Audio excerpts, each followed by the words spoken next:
This video is sponsored by War Thunder, free to play, massive combined arms battles across air, land and sea. That's what War Thunder does best. At dawn on May 20th, 1941, Germany launched Operation Mercury, the first major airborne invasion in history. Waves of transport aircraft crossed the Aegean, dropping thousands of paratroopers across western and central Crete. Their main target was the airfields, vital for securing a steady flow of reinforcements. In the west, German units struck around Maleme, facing New Zealand defenders under Lieutenant Colonel Leslie Andrew. Despite determined resistance, confusion in command, and the failure of reinforcements to arrive forced a withdrawal overnight, leaving the airfield vulnerable. At first light on May 21st, German pioneers cleared the landing strip, and transports began bringing in General Julius Ringel's 5th Mountain Division. Counterattacks by New Zealand and Maori battalions, supported by British tanks, were launched but failed to retake the ground. Meanwhile, fierce engagements broke out at Heraklion, Rethymno, and in central Crete, where Australian, British, Greek, and Cretan forces resisted with surprising tenacity despite shortages of weapons, equipment, and communication.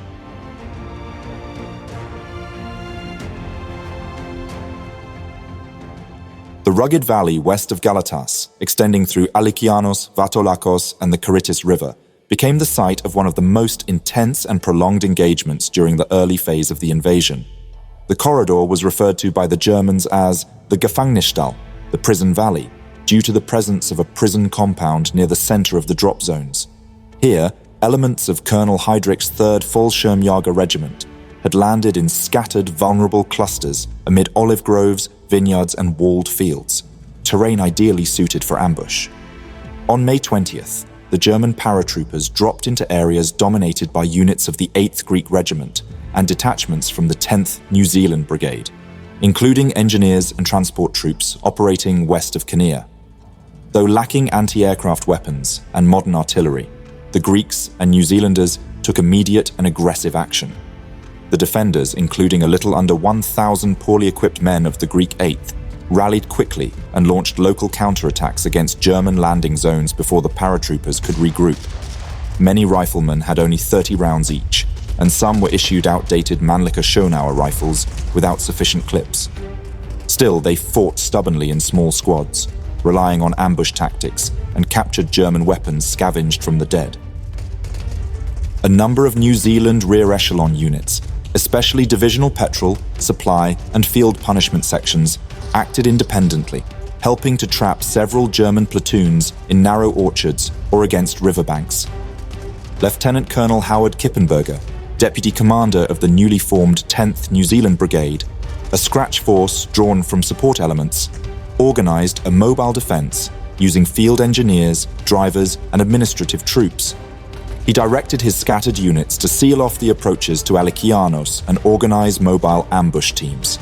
Each team typically consisted of 10 to 12 men with rifles and a Bren gun, operating from orchards or ruined outbuildings. The terrain favored these tactics. Short lines of sight, low stone walls, and scattered field tracks made large-scale German movement hazardous. A particularly fierce engagement occurred around the bridge over the Cretans River near Alikianos, a key crossing point. German troops attempted to force a passage to the east, but were met by sustained fire from Greek infantry and hastily gathered Cretan irregulars. The Germans attacked in company strength, but were pinned down by flanking fire from olive groves and direct volleys from elevated positions on the slopes overlooking the riverbed. At one point, a Fallschirmjäger assault element tried to rush the bridge under cover of smoke and light mortar fire, but was caught in a crossfire from the river embankment, and a nearby barn converted into a firing position. The Germans, lacking heavy weapons and with little air cover at that stage, were unable to break through. Several platoon-sized attacks were repulsed with heavy casualties. According to German accounts, the local resistance was unexpectedly fierce. Civilians, many armed with hunting rifles, farming tools, or captured Italian arms, joined in the defense alongside regular forces. Several paratrooper groups, already disoriented from the chaotic drop, were hunted down and executed in the days following the initial landing. One small German squad that took cover in a vineyard north of Vatolakos was discovered by villagers and militia within hours of landing. Armed with captured Italian Carcano rifles, the Cretans encircled the compound and, after a short firefight, stormed it with knives and clubs. According to post-war German records, at least a dozen paratroopers were killed in such close-range ambushes during the first 48 hours, often after exhausting their ammunition. The paratroopers gradually regrouped in a semicircle west of Aegea, under fire from Allied patrols, local irregulars, and machine gun crews positioned in walled compounds and tree lines. Heydrich's remaining command elements attempted to establish a coherent front, but they were constantly harassed and had to pull back or go to ground. By May 21st, the Fallschirmjäger around Prison Valley had formed 3 distinct, isolated pockets, one in the vineyards below Alikianos, one near the prison compound itself, and another close to the olive presses near Aegea. None of these elements maintained effective radio contact. Runners were used instead, often cut down en route or forced to crawl through fields under cover of darkness.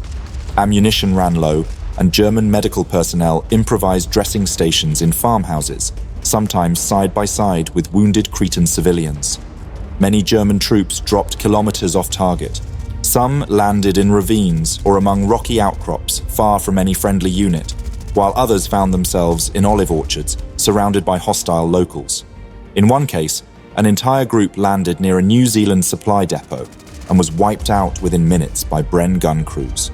Between 20 and the 22nd of May, this entire sector saw constant skirmishes, most involving platoon-sized German formations attempting to push eastward.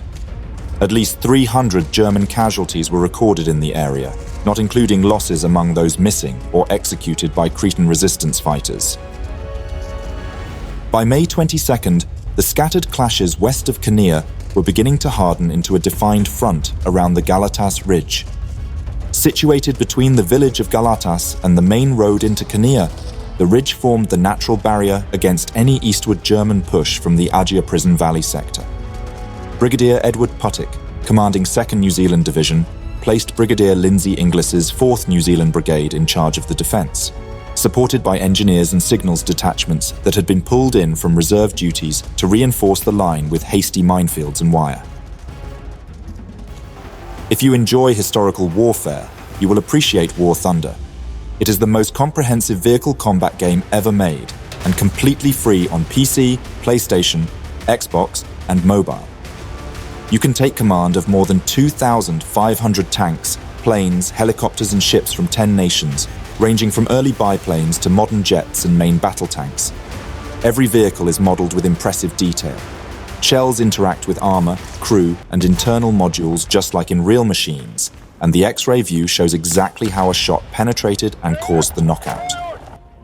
War Thunder offers deep customization, smooth performance even on older systems, and a full mobile version on iOS and Android. Use my links in the pinned comment or video description to sign up. New players and players who have not logged in for 6 months on PC or consoles receive a massive bonus pack. It includes multiple premium vehicles, the exclusive Eagle of Valor Decorator, 100,000 Silver Lions, and 7 days of premium account. It is available for a limited time only, and it gives you an immediate head start in the USA tech tree. Join more than 95 million players and claim the bonus pack through the links below. The New Zealand battalions were by now in very different states. Lieutenant Colonel Leslie Andrews' 22nd Battalion, after its costly withdrawal from Maleme, had been reduced to fragments and could no longer hold a coherent front. In contrast, Lieutenant Colonel J.M. Allen's 21st Battalion and Lieutenant Colonel D.F. Leckey's 23rd Battalion, though shaken by days of continuous fighting, still retained their organisation and now anchored the Galatas position alongside the 18th and 19th Battalions. These units absorbed stragglers from the shattered 22nd and prepared for renewed German pressure. Opposite them, the German 3rd Fallschirmjäger Regiment, badly mauled in the drop and now operating with improvised groups, began cautious probes toward Galatas. By dawn, both sides recognized that Galatas would become the next major objective. The New Zealanders dug in around the village cemetery and a small knoll just south of the main road. Mortars were emplaced in narrow terraces, and snipers took position in bell towers and walled orchards. German reconnaissance teams scouted the ridges, but repeated shelling from British naval guns offshore disrupted their movement. Further east, the Germans had launched a major drop against the critical airfield at Heraklion. The 1st Fallschirmjäger Regiment under Oberst Brauer had orders to seize the airfield and the nearby town in a pincer movement. Defending Heraklion were units of the British 14th Infantry Brigade under Brigadier Brian Chappell, along with the 3rd Greek Regiment and Cretan auxiliaries. Thanks to advance warning and a strong local command structure, the garrison was alert and fully deployed. The brigade included 3 regular British battalions, the 2nd Black Watch, the 2nd York and Lancaster Regiment, and the 2nd Leicesters, supported by Royal Marines, RAF detachments, and Greek gendarmerie. Chappell had used the days of Luftwaffe bombardment to entrench his men, with interlocking strongpoints around the airfield, harbour, and approaches to the town. At approximately 17:30 on May 20th, 9 transport gliders attempted to land on the Heraklion airfield. 5 were destroyed by defensive fire before landing, while the rest crashed or disintegrated under machine gun and artillery fire. Paratroopers of 1st and 2nd Battalions, 1st Fallschirmjäger Regiment, dropped west and north of the town, but poor navigation and heavy crosswinds scattered them widely. Some fell into the sea, others came down directly inside British and Greek zones of fire. German survivors later recounted how the airfield was one of the most lethal drop zones of the entire campaign. East of Heraklion, a separate detachment of German paratroopers had been scattered during the drop. Several sticks from the 2nd Battalion, 1st Fallschirmjäger Regiment, landed near Episkopi and Arkanes, far from any German-held ground. These men, numbering around 70 in total, attempted to consolidate in the hills above the villages. Local Greek militia, strengthened by Cretan civilians armed with old rifles and farming implements, quickly closed in. Over the next 24 hours, the entire detachment was wiped out or captured. Villagers stormed strongpoints with bayonets, knives, and torches. At least a few prisoners were executed in reprisal for attacks on civilians. By the morning of May 21st, the Episkopi Arkanes pocket had ceased to exist as a fighting force. Elsewhere, the response was fierce as well. British machine gunners, anti-aircraft crews, and Greek infantry swept the open fields with fire. In one instance, paratroopers who landed near the British lines were surrounded and killed before they could regroup. A few German pockets managed to secure walled farms or abandoned buildings, but repeated counterattacks by the Black Watch, a distinguished Scottish infantry regiment in the British Army, and supporting Greek platoons forced them back. There were moments of intense street fighting in the northern suburbs. In the village of Nea Alikarnassos, several German squads barricaded themselves inside a farmhouse complex, repelling 2 attacks before finally being flushed out by grenades and bayonets. A platoon of the Black Watch reportedly cleared the position at dawn after a room-to-room assault that left both sides with heavy losses. British troops later found diaries and maps on the bodies, confirming the Germans had intended to use the compound as a forward base. Elsewhere, 10 German soldiers barricaded themselves inside a small chapel on the outskirts of Arkanes. Over several hours, they repelled probing attacks with their rifles and grenades. By nightfall, however, they were surrounded and out of ammunition. Eyewitnesses later described how villagers stormed the chapel using ladders and torches. The surviving paratroopers were captured, and at least 2 were executed in reprisal for attacks on local civilians. By nightfall, several hundred German paratroopers had been killed in the Heraklion sector. German casualty estimates vary, but out of roughly 2,000 men dropped around Heraklion, as many as 1,200 were killed, wounded, or taken prisoner within the first 2 days. Oberst Brauer, who had landed safely, found himself unable to control his shattered regiment and spent much of the following days directing scattered groups from olive groves and farmsteads. The defenders had suffered losses of their own, but Chappell's command remained intact and morale was high, a sharp contrast to the desperate situation at Maleme. As for the paratroopers dropped too far east, some survivors attempted to reach Heraklion but were intercepted by mobile patrols or simply disappeared into the hills. The Episkopi Arkanes pocket east of Heraklion ceased to exist as an organized force by midday on May 21st.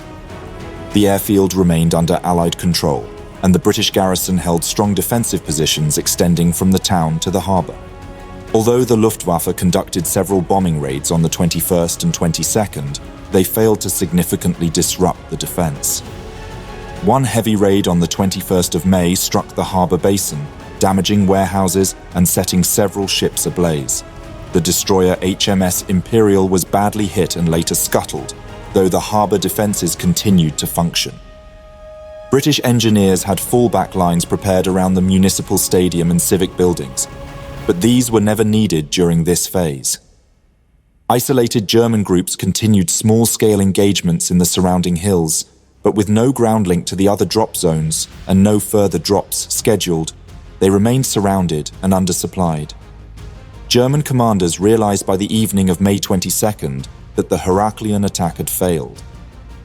The defenders had not only held, but inflicted some of the heaviest losses suffered by German airborne forces in the campaign. The central German assault targeted the Rethymno airfield. The defenders were a combination of the Australian 2nd 11th and 2nd 1st Battalions, under Lieutenant Colonel Ian Campbell, and the Greek 4th and 5th Regiment. Their defensive lines stretched from the town's outskirts inland to the ridgelines above the airstrip, with well-dug trenches and patrol routes reinforced in the days before the invasion. At around 17:30 on May 20th, paratroopers of the 2nd and 3rd Battalion of the 2nd Fallschirmjäger Regiment descended over two separate zones, one near Perivolia and the other across the rolling hills southeast of the airfield. Poor navigation, crosswinds, and confusion resulted in a widely dispersed drop. Some Germans landed on rocky slopes or directly into the sea. Others were separated from their units by several kilometers. The Australian defenders reacted efficiently. Paratroopers attempting to regroup near the eastern edge of the airfield were targeted by pre-positioned Bren guns and patrols. One group that tried to storm a Greek-held ridge was caught in a crossfire and overrun after a brief firefight. Greek soldiers armed with rifles moved through olive groves, clearing out small pockets of survivors. Elsewhere, the paratroopers of 3rd Battalion under Hauptmann Weidemann tried to consolidate around the village of Perivolia. They captured the olive oil factory and turned it into a strongpoint, but counterattacks by Greek infantry and Australian patrols prevented any expansion. Meanwhile, 1st Battalion under Major Crow landed further east near Stavromenos and made repeated attempts to seize Hill A, a key feature dominating the airfield. Initial gains were short-lived. At dawn on May 21st, Captain Stanley Moriarty of the 2nd 11th led a counterattack that drove the Germans off the hill and restored Allied control. The defenders captured much of the battalion's equipment containers, depriving the Fallschirmjäger of weapons and radios. The landing of the regimental headquarters fared no better. Oberst Alfred Sturm, commander of the 2nd Fallschirmjäger Regiment, descended with his staff into the rugged countryside west of Rethymno in the late afternoon of May 20th.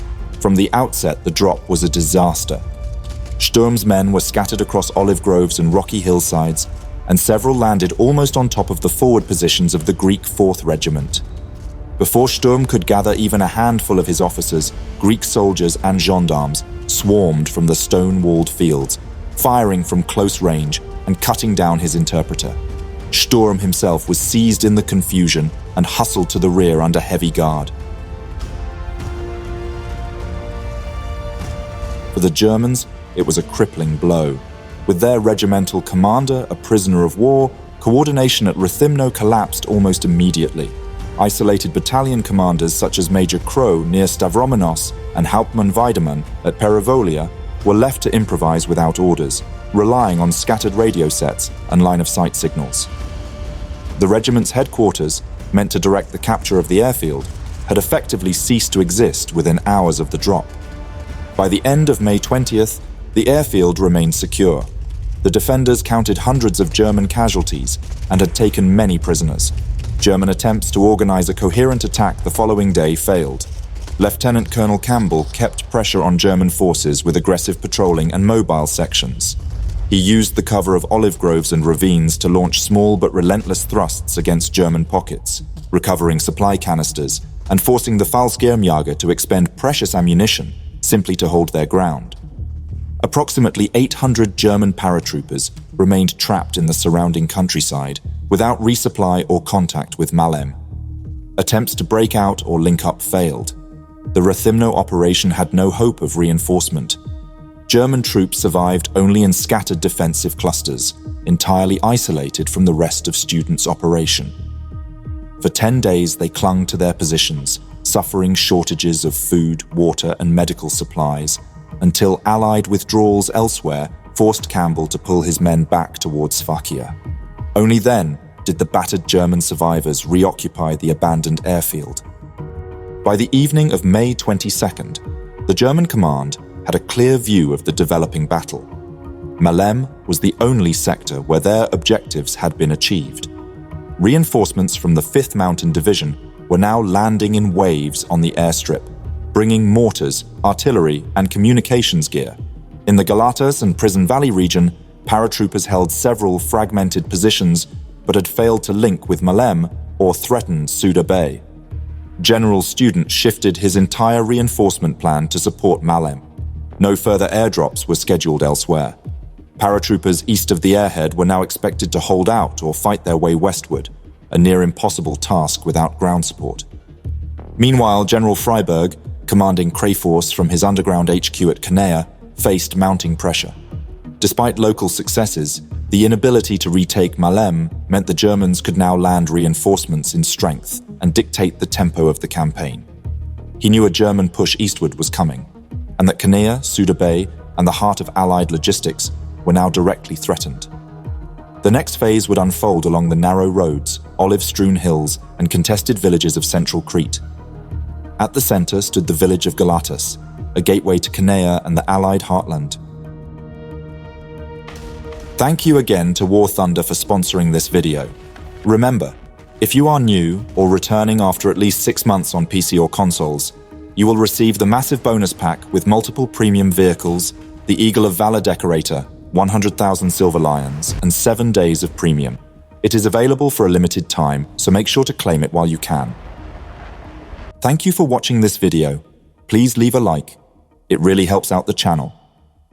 If there is a topic, battle, or person you would like to know more about, let me know your thoughts in a comment. I would also like to thank all my patrons and channel members for their generous support.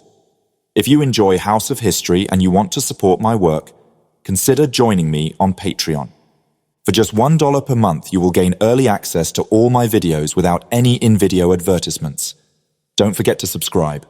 See you next time.